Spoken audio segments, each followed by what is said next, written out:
A fresh lawsuit against the city of Newport News. This one from the family of a man shot and killed by a police officer. Today, Kwanzaa Beatty's family filed a wrongful death lawsuit. 10 on your side's Jason Marks is live now in Newport News with the latest. Jason?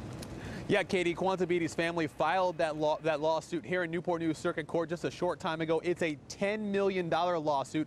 They believe he was shot to death by Newport News officers, and they believe it was wrongly. It was not justified, according to the family. Now, let's give you some background here and explain exactly what happened.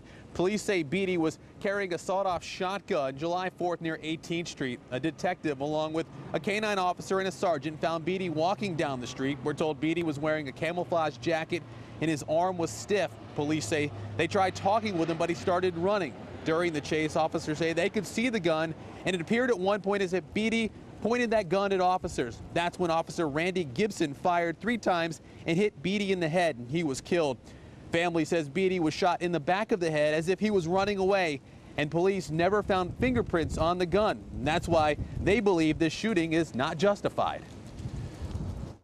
My son is laying in the dirt, won't be able to see his child born, won't be able to be with his brothers and sisters. You know, and something has to be done. You know, how many times, like I said before, how many times this cop gonna kill before y'all take some justice and get rid of this cop? At the end of the day, he's still getting a job, he still has his job, he's still getting a check. Taxpayer money at that.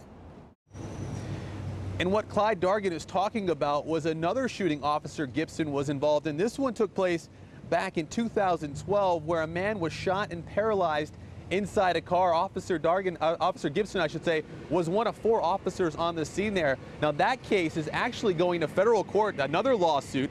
That one is filed in federal court. That goes to trial in February. That's also a $10 million lawsuit. Now I can tell you Gibson remains on administrative duty right now until the Commonwealth's attorney determines if that latest shooting, the one that happened July 4th, is justified. We will have much more on this story coming up on WAVY News 10 starting at 4. But for now, that's the latest here in Newport News. Jason Marks, 10 on your side.